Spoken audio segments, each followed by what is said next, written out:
taken out in one night. Yan ang panibagong babala ni US President Donald Trump kung hindi bubuksan ng Iran ang Strait of Hormuz. Yolanda Aspiras para sa balita.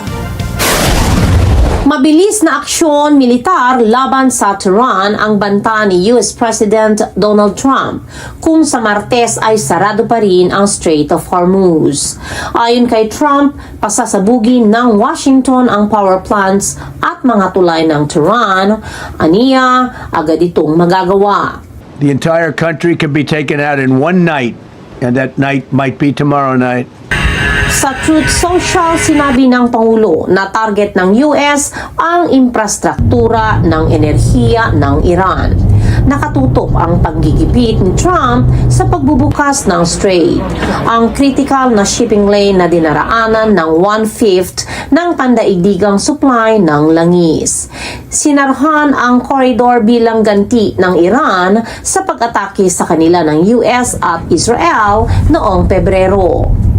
Yolanda Aspiras, Net 25 Americas, para sa Mata ng Agila International. Trusted, connected, on point.